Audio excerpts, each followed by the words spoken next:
Olá, turma, tudo bem? Nossa matéria, então, hoje vai ser de pronto-socorro e atendimento pré-hospitalar. Então, a gente vai fazer uma introdução, falar um pouquinho de como que começou essa questão do atendimento pré-hospitalar, porque, né, até então, nos primórdios, né, em décadas anteriores, tínhamos somente mesmo o atendimento hospitalar. E ainda assim, até surgir os hospitais, então todo um contexto histórico para isso. Então a gente vai passar a dar uma pincelada rápida nessa historinha do atendimento pré-hospitalar, né, do pronto-socorro, para a gente depois ir entrando mais especificamente dentro do próprio atendimento, tá? Então, a gente vai começar a falar de como que começou. Então, os primeiros registros, né, os primeiros achados de atendimento, de serviço prestado, pré-hospitalar, né, gente? Porque quando a gente fala assim, pré-hospitalar, o que é pré-hospitalar? É um atendimento realizado antes de chegar no hospital, né? A gente concorda com isso? Então, é pré-hospital. Então, é necessário, então, para um atendimento que é realizado antes de chegar no hospital, que se tenha um treinamento, né? Que se tenha toda uma estrutura, pelo menos uma estrutura mínima de atendimento a esse paciente, a essa vítima. E aí esses primeiros registros foram datados, né, digamos assim, desse socorro prestado a uma pessoa fora de um hospital, ou por um acidente, ou por qualquer outra situação, tá? Ignorem, gente, porque toda vez que a gente está fazendo aula, por acaso passa um anúncio, etc e tal, e eu não tenho um estúdio acústico, né, para evitar isso, mas vamos lá, vida real, né, vamos lá que segue. E aí, essa data, assim, né, tem relatos que foi lá em 1893, quer dizer, 1893, 1993, 100 anos, então a gente tem aí uns 130, por aí, 130 e poucos anos. Então, é uma modalidade de atendimento que é relativamente nova, se a gente for comparar aos primórdios lá de atendimento hospitalares. Então, é relativamente novo essa proposta de um atendimento fora do hospital, tá? E isso aconteceu na cidade do Rio de Janeiro, que até então era ainda a capital do Brasil, tá? E aí teve essa questão de um atendimento médico numa via pública. Então, configurou-se então um atendimento realizado antes do hospital, né? Fora do hospital, pré-hospitalar. Depois, uns anos depois, acho que em 1899, já tinha-se lá a formaçãozinha do Corpo de Bombeiros, e aí esses que eram pertencentes à capital, né, do país, que ainda era Rio, colocou a ação também a questão desse atendimento pré-hospitalar de utilizar a primeira ambulância, utilizar a primeira vez uma ambulância. E aí, essa ambulância, né, fazia esse trajeto, fazia esse transporte dessa vítima até o hospital, e era de tração animal, né? Então, imagina, não era nem veículo automotivo, não, era de tração animal, e era levada as vítimas para ser realizado atendimento de urgência. E aí começou, gente, a criar essa tradição desse serviço, que é específico e realizado por bombeiros, tá? Naquela época, principalmente. Aí depois, passado algumas décadas, já em 1950 aproximadamente, já foi criado e instalado o serviço de assistência médica domiciliar de urgência, que aí aqui denomina SAMDU. A gente até lembra daqui da nossa cidade, né? Que ele é um serviço de assistência médica domiciliar de urgência. Então, eles iam e buscavam a vítima ou o paciente e trazia para o atendimento dentro do hospital, tá? E aí, esse serviço já não foi o pioneiro a capital Rio de Janeiro, e sim São Paulo, tá? Aí, a partir da década de 80, o atendimento pré-hospitalar passou a ser aplicado de uma forma mais sistemática. O que seria de uma forma mais sistemática? Gente, só um segundo, só um segundo.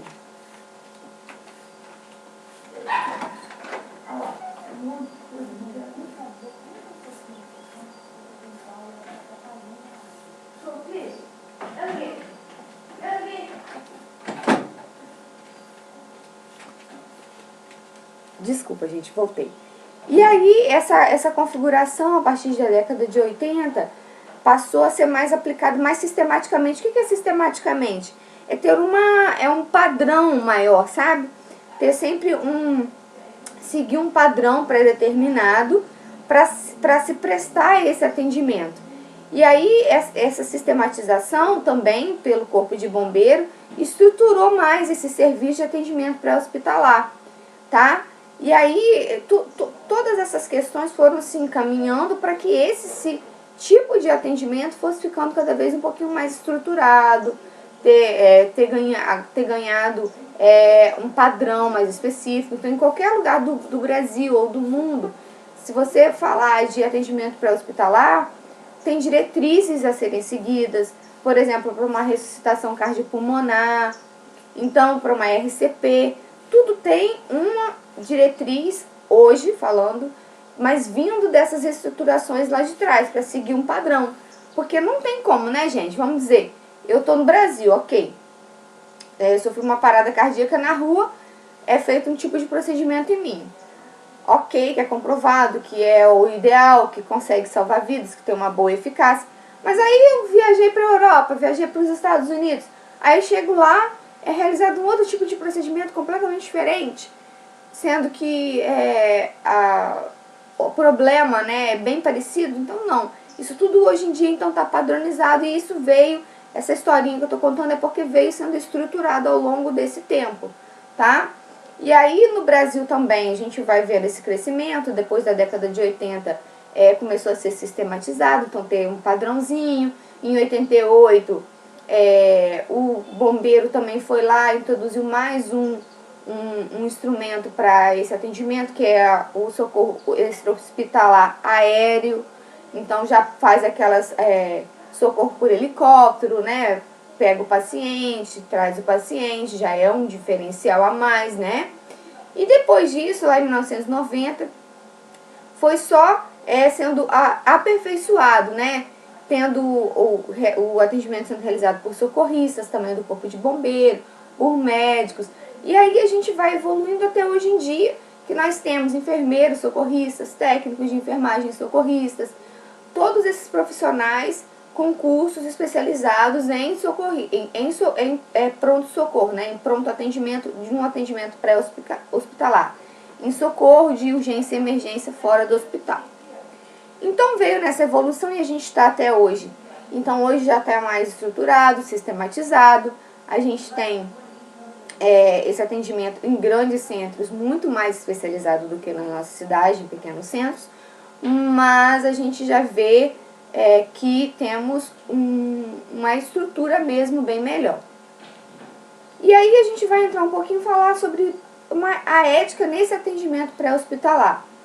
Porque existem algumas questões, né, que a gente tem que pensar, ética em relação à equipe, como proceder em determinadas situações, como proceder em alguns tipos de intervenções de emergência, né? Por exemplo, eu vou finalizar uma ressuscitação cardiopulmonar dentro ou fora do hospital.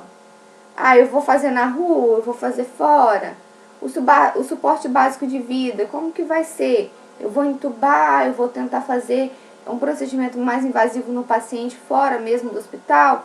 Ou eu posso trazer para dentro da ambulância, ou eu posso trazer para dentro do hospital na emergência já? Como que é o meu atendimento com criança, com adulto, com neonatos, né, com recém-nascidos? E aí, dentro desse contextozinho de ética, já teve uma abordagem que há uma maior consciência dentro dos profissionais, no meio, que, por exemplo, se você estiver atendendo uma criança e adolescente, embora eles não consigam tomar decisões por si, não respondam por suas decisões, né, ainda não respondam por si, mas é necessário tratá-los como um paciente que precisa de saber o que está sendo feito nele, né? Então, e outra coisa, utilizar uma linguagem que a criança, que o adolescente entenda. Então, a gente não aprende que opa, quase caí aqui. A gente não aprende que em toda vez que a gente vai fazer um atendimento a um paciente, eu tenho que sempre falar para ele o que eu vou fazer, qual procedimento que eu vou realizar. A mesma coisa, porque a criança, como que vai ser? Não vou falar? Então, essa ética, essa questão aí, já tem esse entendimento que sim, na linguagem que ela entenda, a gente tem que falar, tá? O termo limitação de cuidados foi alterado para limitação de intervenções. Então, não é mais limitação de cuidado, hoje em dia se fala mais em limitação de intervenções. Então, existem alguns tipos de intervenções um pouco mais invasivas, que entende-se que tem uma questão ética para que não seja realizada ali no pronto atendimento. Mas são situações mais específicas, num contexto mais específico, e não são totais regras, tá, gente? Então, outra coisa, pacientes com sucesso pacientes renais e hepáticos. Aí a gente vai entrar na questão ética de doação de órgãos. Por exemplo, que receberam RCP, então, ressuscitação. E aí, essa manobra de ressuscitação,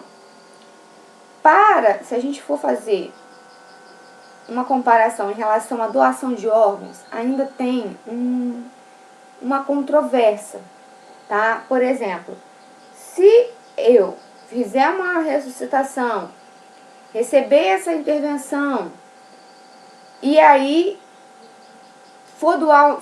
acontecer de realizar uma doação de órgão, tem um debatezinho aí que pode-se dizer que há um prejuízo. Mas em contrapartida, em alguns outros pacientes, por exemplo, né, pacientes renais e hepáticos que vieram de adultos que receberam essa intervenção, tiveram sucesso com seus transplantes, tá tudo ok. Mas em alguns outros transplantes, tem-se essa questão de que se foi realizada a RCP no paciente que foi potencial doador, pode não ser tão, digamos assim, não alcançar tão sucesso nesse transplante. Não sei se ficou confuso, mas vocês entenderam. É como se ainda houvesse uma discussão em fazer ou não a RCP em pacientes que são que são doadores de órgãos, mas fazer a RCP, que eu digo no seguinte, gente, claro, o paciente está precisando de uma ressuscitação, você não vai optar por não ressuscitar o paciente porque ele é doador de órgãos. Não é isso. Mas chega um determinado limiar de que quando quem trabalha mesmo de socorrista sabe, esse limiar, gente, que não adianta muito mais a ser feito, mas que às vezes se insiste, é que há essa discussão. Ah, não, se insiste ou não, a pessoa é doadora, e aí tem jeito, vai tentar insistir. É uma discussão ética bem complexa. Eu estou colocando muito por alto aqui para vocês entenderem que existe também essa ética dentro do atendimento pré-hospitalar. E aí a gente vai entrar propriamente dita falando agora o que são os primeiros socorros, gente. Vamos definir então primeiros socorros? O que seria? São os cuidados que a gente presta imediatos, tá? Então não é um cuidado, primeiro socorro não é cuidado que pode esperar a gente chegar, que pode ser feito com muita calma. Não. É um tipo de cuidado imediato que é prestado para alguém que está com alguma doença ou algum ferimento, vítima de um acidente ou vítima de uma própria doença, mas em via pública e tal. A atuação do profissional nos primeiros minutos do acontecimento, no primeiro momento ali, na rapidez desse atendimento, vai ser crucial para definir se a vítima vai ter um bom prognóstico lá na frente, se ela vai se recuperar totalmente ou não vai se recuperar totalmente. Então, muitas das vezes, essa questão do tempo de chegada e do atendimento fazer diferença na recuperação da vítima. Pode significar, inclusive, não só diferença na recuperação total da vítima, sem sequelas, pode significar diferença entre a vida e a morte da vítima, né? E aí, o que a gente... eu tô falando de pessoas que têm o preparo, o treinamento, mas vou falar também aqui de, por acaso, pessoas que não, cidadãos que não têm esse preparo, nem essa especialização, né, não trabalha com isso, desse atendimento de pronto-socorro, de socorrista. Mas o que eu vou falar agora, então? Como que a gente deve agir diante de um acontecimento que a gente precisa de prestar um primeiro atendimento ali, um primeiro socorro? Se a vítima tiver falando consciente, responsiva, né? Antes de qualquer contato físico, gente, a gente tem que chegar no local e se apresentar. Ó, meu nome é Ive Ferreira, eu tenho treinamento em primeiros socorros, posso ajudar? Isto você chegou, estava no seu carro, parou, você é socorrista. Geralmente, quando vem a ambulância do SAMU, a vítima já subentende que você tem um treinamento. Então, você fala assim, olha, meu nome é Ive Ferreira, eu tô aqui com o SAMU, tô aqui com a ambulância, vim aqui prestar o atendimento à senhora, ou o senhor, ou, né, se for uma criança, a tia Ive veio aqui para prestar atendimento, não, a gente tenta falar na linguagem deles, posso ajudar em alguma coisa? Então, claro, isso. Tem que se apresentar e tem que falar a sua especialidade para deixar o paciente, a vítima, tranquila. Se a vítima tiver lúcida, consciente, respondendo, né, responsiva e concordar, ok. Pode-se prestar os primeiros socorros, começar a verificar se tem fratura, se tiver cordão, colar cervical, colocar colar cervical, imobilizar, passar para prancha, etc. Se a vítima falar que não quer sua ajuda, isso na hipótese que você tem um curso de socorrista, você é o socorrista, mas passou de carro na hora e parou. Se ela recusar sua ajuda, o que você vai fazer? Você vai ligar para um 92, imediatamente pedir socorro, ambulância, e vai permanecer lá com a vítima até na hora da ambulância chegar, para o socorrista da ambulância assumir o caso. Se a vítima estiver confusa, não estiver respondendo, não conseguir verbalizar para você, estiver meio, né, inconsciente e tal, sempre considera que a vítima quer que a gente ajude, tá? Porque aí você vai ver a vítima, você tem uma especialização nisso, e vai ver que a vítima tá com sangramento, que você pode estancar, uma hemorragia, que se permanecer pode fazer com que a vítima tenha uma hipotensão, né? E aí provavelmente entre num choque hipovolêmico. Então você vai lá e vai prestar esse atendimento se a vítima estiver confusa e não conseguir verbalizar. Se ela se recusar, aí você não pode, aí você tem que ligar para a ambulância e esperar, mesmo assim, sabe? Você não pode encostar na vítima. Aí, prestando esse atendimento, sempre a gente tem que ter esse bom senso de entender a situação. Primeiro, aí, uma questão que eu vou entrar e falar com vocês herói morto não pode salvar a vida. Então, quando a gente fala de primeiros socorros e atendimento pré-hospitalar, a gente frisa uma questão aqui. A segurança do local e a segurança do profissional, que é a gente. Porque não adianta nada a gente se expor a alguns perigos, colocando a nossa própria vida em risco, sendo que se a gente não estiver ali para ajudar, não tem como salvar até aquela vida, pode até piorar a situação, né? Então é o que eu estou falando aí em cima, o herói morto não pode salvar a vida. Então a gente tem que prezar pela segurança do local, vai observar a cena, é um acidente, chegou lá, observou, tem vapor escapando? A avenida é muito movimentada, tem vazamento de combustível, tem faísca, tem fogo, tudo isso tem que ser observado, tá? Por quê? Porque o local tem que ser o mais seguro, tanto para a gente, né, para você que está ali realizando o atendimento à vítima, quanto para a própria vítima. Então tem que sinalizar o local, se for uma via muito movimentada, né, tem que tentar sinalizar ao máximo, e tem que observar. Escapamento de combustível, vapor, etc., tem que tentar manter distância, porque não adianta tentar ser herói e aí perder a vida você e a vítima, tá? Então, dica de ouro é que, nesses casos, gente, de primeiros socorros e atendimento pré-hospitalar, a nossa vida é em primeiro lugar, tá? A gente tem que se preocupar em primeiro lugar com a segurança nossa e depois do paciente. Segundo passo que a gente tem que observar: existe algum perigo para o socorrista? Existe algum perigo para a vítima? Existem outras pessoas à sua volta que podem ajudar? Tem um telefone perto? Alguém tem celular? Quantas pessoas estão feridas? Como se feriram? Qual é a localização? Isso tudo, gente, é o passo que eu tô falando pra vocês assim. Vocês passaram, são socorristas, né? Mas não estão de serviço, provavelmente, mas vão fazer um tipo de socorro. Porque no caso de chamar a ambulância, já algumas dessas questões aqui já é feito pelos profissionais. E aí vocês, enquanto se optarem por fazer uma especialização de socorrista, vão ter todos esses treinamentos.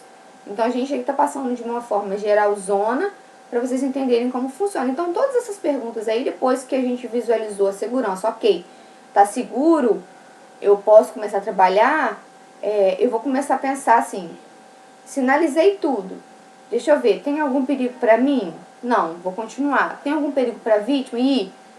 Para a vítima ainda tem um perigozinho ali, vou tentar minimizar isso.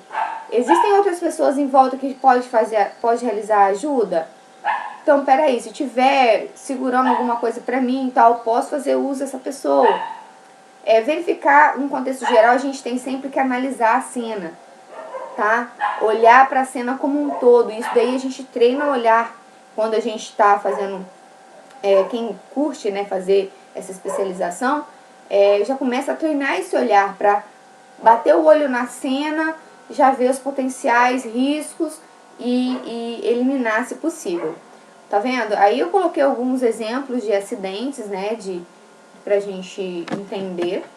Que, por exemplo, aí, ó, aconteceu numa faixa que a vítima provavelmente ficou exposta numa avenida movimentada e teve que se colocar sinalização, parar trânsito. Outra situação aqui: o carro pegou fogo, então tem que tentar retirar a vítima, né, o mais rápido possível, mas chegou num ponto limite de perigo para o socorrista, infelizmente, gente, né, não tem muito o que fazer. Aqui outra situação, ó, via movimentada, tá vendo? Cuidando, os bombeiros cuidando ali para as questões de vazamento, tá tentando fazer o local ficar um pouco mais seguro para eles e para a vítima, que provavelmente está ali dentro das ferragens, está sendo manipulada. Aqui outra situação também, numa via muito movimentada, então sempre tem que sinalizar, tá? Outra questão aqui, de retirada da vítima também de dentro do veículo. E aí mais de uma pessoa, nem sempre a gente consegue fazer sozinho. Outra situação, né, de permanecer e fazer o procedimento de ressuscitação até a chegada no hospital, né, para tentar manter a vítima viva até chegar num recurso avançado. Então aqui tá vendo, ó, a gente chegou, com um exemplo aqui que a gente tem que sinalizar o local, tá, cone caído, tudo errado aí, ó, tem que fazer uma sinalização para proteger você, para proteger a vítima. E uma coisa muito importante, né, que eu já falei, a gente tem que conhecer os nossos limites para a gente não se tornar uma outra vítima. Um exemplo disso é afogamento. Se você não tem uma condição boa de nado, não tem essa segurança, não tenta resgatar uma vítima de afogamento. Porque se você não souber nadar bem, você vai acabar sendo uma outra vítima. E a gente já vê muitos casos disso. E eu quero falar também sobre algumas precauções universais. Quando vocês forem fazer um atendimento, né, pré-hospitalar, fora do hospital, não é de qualquer jeito. A gente tem que estar com os nossos EPIs de segurança, sim, que são essas precauções universais. Então, eu tenho que ter o mínimo de contato possível com o fluido da vítima. Então, eu tenho que estar de luva, tá? Eu tenho que tentar evitar ao máximo ter esse contato, porque você não sabe o que a vítima tem. Você está fazendo um atendimento fora do hospital, né? Então, tentar ao mínimo ter contato, tentar ao máximo não ter contato, né, com esses líquidos, esses fluidos, sangue, urina, saliva, entre outros. Se precisar de fazer uma reanimação de improvisada, não colocar a boca a boca, sabe? Tem algumas precauções aí. Procurar sempre usar mesmo os equipamentos de proteção individual, que é luva, máscara, se tiver em mãos. Tem até uma pocket mask, depois eu mostro pra vocês, quem é socorrista sempre tem na matéria que a gente vai ver. É uma máscarazinha que ela abre assim, fecha, e você introduz aqui na boca do paciente, você faz a respiração, né, insufla o ar por ali sem encostar na boca do paciente, e você carrega ela com você, né, quem é socorrista tem, geralmente tem. E é isso, aí eu vou parar por aqui e a gente continua então na próxima aula. Um abraço.